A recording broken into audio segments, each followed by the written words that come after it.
दोस्तों नमस्कार, मैं आपका दोस्त सचिन पांडे फिर से एक नया ब्लॉग लेकर आया हूँ। और आज का ये मेरा ब्लॉग है झांसी, रानी लक्ष्मीबाई झांसी के शहर में हूँ मैं आज। तो अभी मैं रेलवे स्टेशन पे ही हूँ, प्लेटफॉर्म से उतरा हूँ। आप मेरे पीछे देख सकते हैं रेलवे स्टेशन। और मेरे पास एक बहुत बड़ा ट्रॉली बैग था, वो मैंने जमा करवा दिया है। वो अगर आप लोग यहाँ पे आएँ तो यहाँ पे पीछे क्लॉक रूम की फैसिलिटी अवेलेबल है। 30 रुपये वो लोग लेते हैं और आपका सामान जमा कर लेते हैं 24 घंटे के लिए। फिर आपको एक स्लिप देंगे, वो स्लिप से आप लीजिए, स्लिप उनको दे दीजिए, अपना बैग वैग जो भी आपका सामान है वो वापस ले लीजिए। तो मुझे ये वाला सिस्टम बहुत मस्त लगा, क्योंकि इतना बड़ा ट्रॉली बैग कहाँ तक फोर्ट में ले जाते रहेंगे, थक जाएंगे। एक पीठ वाला बैग है मेरे पास, अगर मुझे कुछ पसंद आया, कुछ लेना हुआ तो इसमें ही मैं ले लूँगा। इसको लेना होगा मुझे, मैं इसी बैग में रख लूँगा अपने।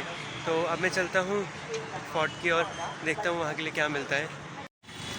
दोस्तों झांसी में आपको ऐसी इलेक्ट्रिक बसेस, ई रिक्शा और ऑटोस, रैपिडो, ओला, उबर जैसी सारी फैसिलिटीज़ आपको मिल जाएंगी।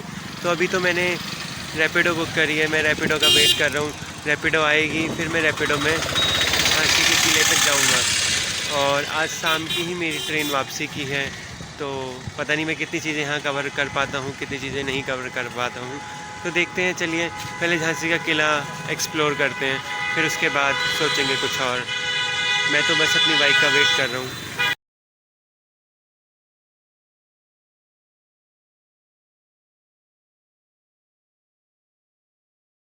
तो एंट्री के लिए फोर्ट के अंदर 25 रुपये का शुल्क देना पड़ेगा। 25 रुपये का शुल्क देने के बाद ही हम इस गेट से एंट्री लेंगे। और यहाँ पे माँ रानी लक्ष्मीबाई का लिखा हुआ है, आप वो पढ़ सकते हैं। और राइट हैंड साइड पे अगर आप जाएंगे तो टॉयलेट की फैसिलिटीज़ भी अवेलेबल हैं, वॉशरूम वगैरह, पानी पीने का पानी, सब कुछ यहाँ पे अवेलेबल है। तो मैं वॉशरूम जाता हूँ, फिर उसके बाद पानी पी के निकलता हूँ फोर्ट देखने, और आप लोगों को भी दिखाता हूँ। दोस्तों बहुत टाइम से मन था फोर्ट देखने का, कि मुझे फोर्ट देखना है, झांसी की रानी का फोर्ट देखना है, बट वो पूरा नहीं हो पा रहा था। तो चलिए आज फाइनली पूरा होने वाला है। ऐसे ही हम किले के अंदर एंट्री करते हैं तो हमारे राइट हैंड पे कड़क बिजली तोप भी यहाँ पे लगाई हुई है। देखिए ये तोप कितनी बड़ी तोप है, और ये गंगाधर राव के काल की तोप है।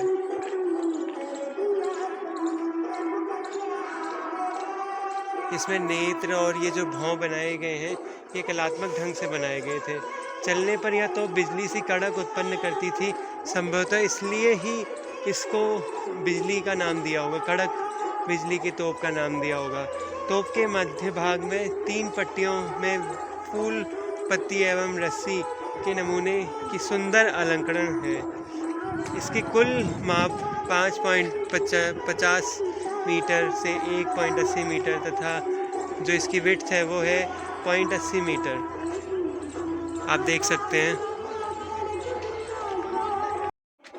दोस्तों मुँह हाथ धो लिया, वॉशरूम भी हो आया, पानी की बोतल तो मेरे पास है, पानी तो उसी में से पी लूँगा। अब मैं चल रहा हूँ फोर्ट की सैर करने, तो आप भी मेरे साथ चलिए, देखिए फोर्ट। दोस्तों किलों की, फोर्ट्स की एक ख़ास विशेषता ये होती है कि ये जो भी शहर में बनाए जाते हैं थोड़े ऊपर बनाए जाते थे पहले से। तो आप देख सकते हैं यहाँ पे भी चढ़ाई है, और वो तो अच्छा है, यहाँ पे रोड बहुत अच्छी बनी हुई है, और साफ़ सफाई भी बहुत अच्छी है, मतलब पूरा साफ़ सुथरा शहर की तरफ। और फोर्ट तो और सुंदर लग रहा है इस तरफ, अमोद गार्डन में इस तरफ। तो पहले हम चलते हैं पंचमहल की ओर, पंचमहल को देखते हैं कैसा है, फिर उसके बाद दूसरी जगह चलेंगे।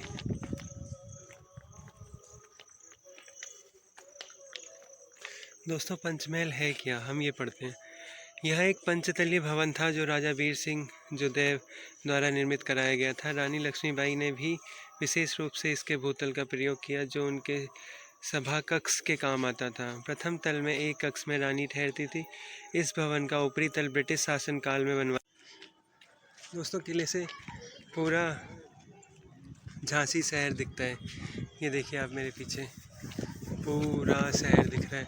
और किलों में ये भी ख़ास बात होती है ना कि जहाँ से किले होते हैं वहाँ से पूरा शहर देखा जा सकता था पहले, जो राजा हुआ करते थे या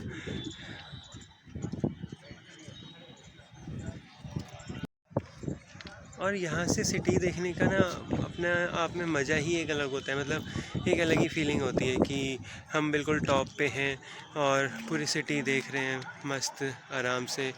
और आज दोस्तों मौसम भी बहुत अच्छा है, मतलब थोड़ी थोड़ी हल्की हल्की धूप है, ज़्यादा धूप नहीं है। और ये देखिए बादल लगे हुए हैं बट हल्की सी उमस है। यहाँ पे लिखा भी हुआ है, बुंदेलहर बोलों के मुँह हमने सुनी कहानी थी, खूब लड़ी मर्दानी वो तो झांसी वाली रानी थी। देखिए मैं और ऊपर आ गया हूँ।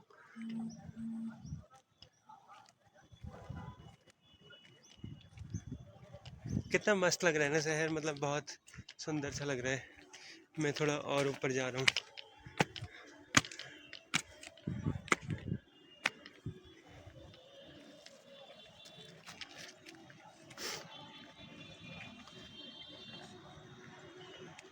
दोस्तों जो पंचमहल की कहानी मैंने भी आपको थोड़ी देर पहले बताई थी, वो ये है पंचमहल। आप देख सकते हैं, प्रथम तल, द्वितीय तल, तृतीय तल, चतुर्थ, पाँच तल, 5 फ्लोर हैं इस बिल्डिंग में। और ये उस टाइम पे देखिए, उस टाइम की ये बिल्डिंग है। और उस टाइम पे भी 5 फ्लोर्स, 4 3 ऐसे फ्लोर्स, बहुत सारे फ्लोर्स बनाए जाते थे। तो ये तकनीक आज की नहीं, बहुत पुरानी है। दोस्तों आज ये मेरी पहली सोलो ट्रैवलिंग है कहीं भी जाने की। मतलब आज तक मैं अकेले गया हूँ, बट दोस्तों के साथ या ऐसे। तो ये फ़र्स्ट टाइम मेरा सोलो ट्रैवलिंग का एक्सपीरियंस है। बट सोलो ट्रैवलिंग में एक सबसे बड़ी दिक्कत है कि हमें कोई फ़ोटो खींचने वाला नहीं मिलता है। अब मेरे को मेरी फ़ोटो खींचने के लिए कोई नहीं मिल रहा है, बस मैं वीडियो रिकॉर्ड कर रहा हूँ, वीडियो शूट कर रहा हूँ बस, और कुछ नहीं। अब मैं देखता हूँ कि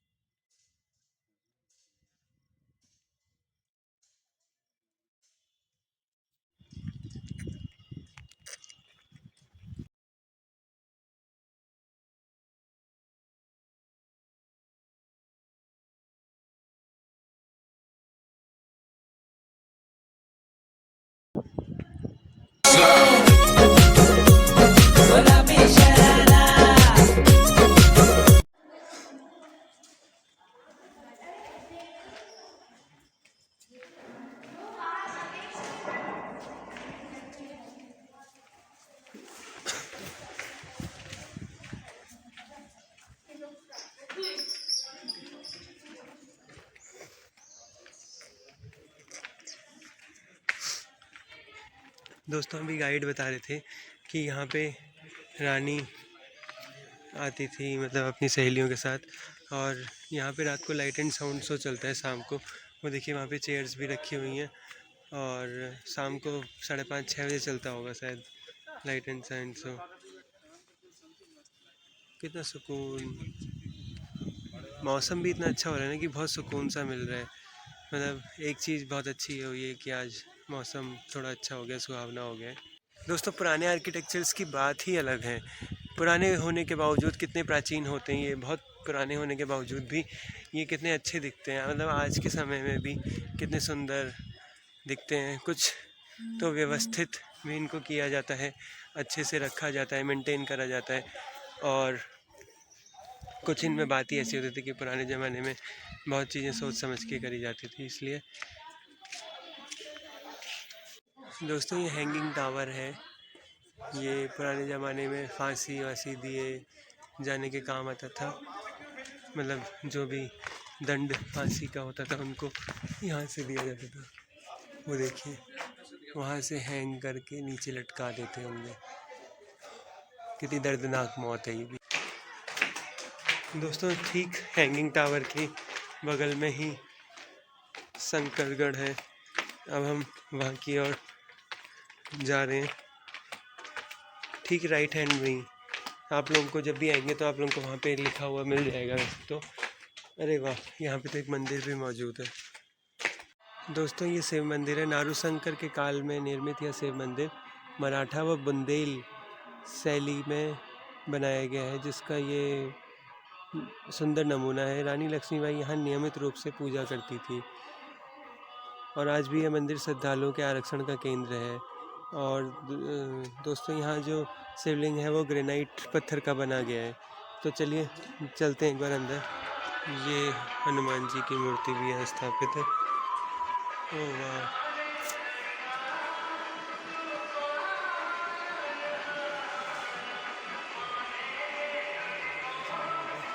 मंदिर के ठीक पीछे ही किले की दीवार है। बहुत सुंदर लग रहा था कि मंदिर भी साथ में और किले की दीवार, एक अलग ही आभास होता है ऐसे भी कि हम किसी पुराने ज़माने में पहुंच चुके हैं और पूजा अर्चना कर रहे हैं, बिल्कुल राजा महाराजाओं की तरह। पूजा तो मैंने कर ली राजा महाराजाओं की तरह। पूजा करते भी कैसे, गेट तो बंद थे, कुंडी लगी हुई थी और साथ में ताला लगा होने के कारण हमें अंदर तो नहीं जाने दिया जाएगा। और हमने बाहर से ही दर्शन कर लिए। शिव जी भोलेनाथ की मूर्ति थी और साथ में हनुमान बाबा जी की भी एक प्रतिमा वहाँ पे विराजित है। ऐसे घूमते घूमते भी थकान हो गई है। अब मैं थोड़ी देर बैठा हूँ, थोड़ा आराम करता हूँ। वो तो अच्छा है, आज मौसम ने साथ अच्छा दे रखा है तो मौसम बड़ा खुशनुमा हो रखा है। वरना यहाँ पे धूप अगर होती बहुत ज़्यादा तो वाट लग जानी थी। धूप में ही हम लोग पागल हो जाते हैं। इतनी धूप में, इतनी गर्मी में पसीने पसीने। दोस्तों पसीने तो मुझे अभी भी आ रहे हैं, पर इतने नहीं आ रहे हैं क्योंकि हवा भी चल रही है और मौसम थोड़ा सा ठीक है, थोड़ा सा ठीक है। ऐसा मुझे लगता है कि झांसी, ग्वालियर, इन सब जगहों में, मतलब जो गर्म जगह हैं जैसे जयपुर हो गया या चित्तौड़गढ़ हो गया, इन सब जगहों में हमें आना चाहिए सर्दियों में। सर्दियों में क्या होता है, धूप भी कम होती है और धूप अगर लगती भी है तो मज़ा आता है धूप सेकने में। धूप भी सेक लेते हैं, विटामिन डी की विटामिन डी भी ले लेते हैं और हम लोग सैर भी कर लेते हैं कोई बहुत सारे नई जगहों की। तो बट मेरा तो जब भी हुआ, जैसे मेरा ग्वालियर हुआ, चित्तौड़गढ़ हुआ, जयपुर हुआ, काफ़ी सारे मॉन्यूमेंट्स हुए, वो सारे धूप में ही हुए, गर्मियों में ही हुए। तो पर कोई बात नहीं। जयपुर जब मैं था और उदयपुर और चित्तौड़गढ़, जब भी मैं इन किलों में गया, कुंभलगढ़ के किलों में गया, तो वहाँ पे मस्त बारिश हो गई थी। Luckily I was the lucky person that कि बारिश हो गई मेरे वहाँ जाने के बाद, तो इतनी ज़्यादा गर्मी का एहसास नहीं हुआ। और जैसे ही आज की भी मैं आपको बता रहा हूँ, धूप है पर इतनी धूप नहीं है, धूप है पर बहुत कम धूप है। तो मैं अपने आप को लक्की समझता हूँ कि फिर एक मॉन्यूमेंट में विज़िट कर रहा हूँ और धूप नहीं है, तगड़ी वाली धूप नहीं है। धूप तो है बट तगड़ी वाली धूप नहीं है। मैंने ऐसा सोचा था बारिश हो जाती तो मज़ा आ जाता, पर चलो आज बारिश नहीं है।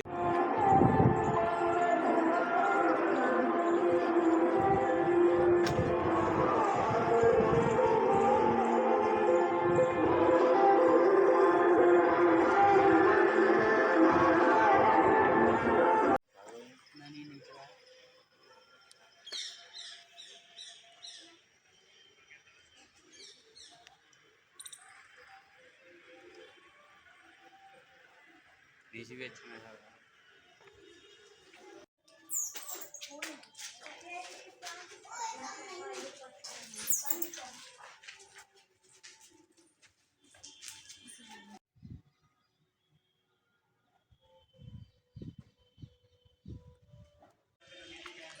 दोस्तों किला तो मैंने ये वाला एक्सप्लोर कर लिया है।